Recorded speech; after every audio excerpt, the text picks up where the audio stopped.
It's not backlit. And so it's very low power, which turns out to be a benefit. Yeah.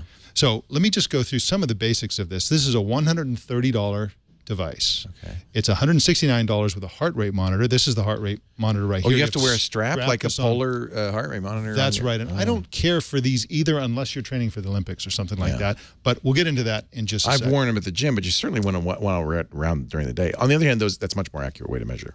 That is absolutely true. So you see this, and then there are all these other bands here that you can get. Colorful, you get multiple colors. beautiful. So And okay, so what it shows is okay, we're looking at the time here. Let's see if I can angle this. There we go. So the time, and you have the date, and you have the heart rate monitor information, which I don't have, and then you have the number of steps you've taken since today. I reset this earlier today, so it's not quite. I'm not quite as lazy as it looks like I am. I was going to say you've really been walking. And this is my steps goal, 6,700 goal, and we'll get into the goals. Where did that come from? That's not a traditional goal. It's not. What it does is it monitors what you actually do. That's the distance I've walked today, not very far, to the refrigerator and back about 10 times, I think it was.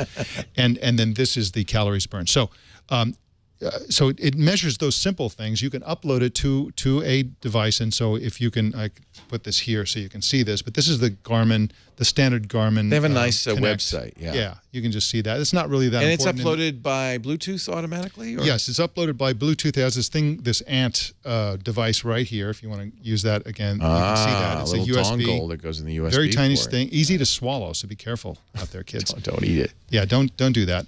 It'll pass right through, and when it comes out the other end, it'll give you more data. No, don't try this at home. Now, even though this is from Garmin, this does not have a GPS in it.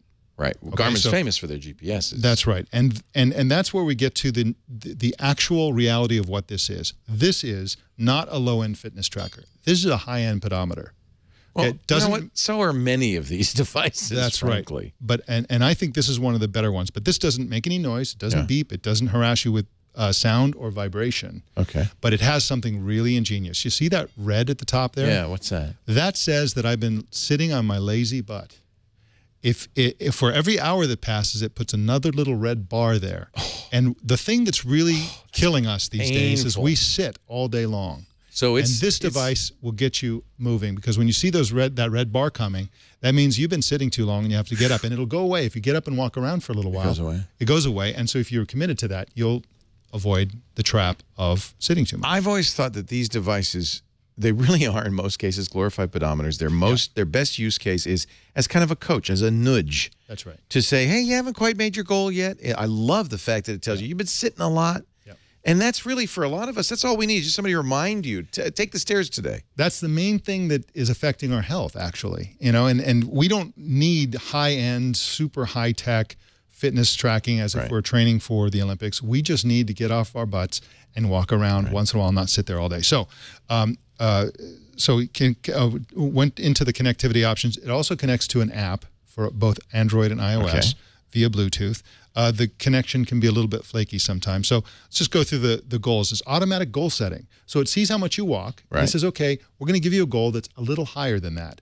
And if you meet that goal, it'll make it a little higher and a little higher. I like that. But the beauty of it, you don't have to set a goal. You don't start at 10,000 steps, which most people do, and you never get close, and it's very frustrating. This way, you're always pushed to go a little more, a little more. That's right. Exactly. Love that. Yeah, it's very gentle nudging, and again, it's all very visual on the watch. Unlike some of the other devices, like the Fitbit Flex or the Nike Fuel Band, which send the data somewhere else. You can't really see them that well on the device itself. The device, it's on the. You don't ever. What you need is right there. Exactly.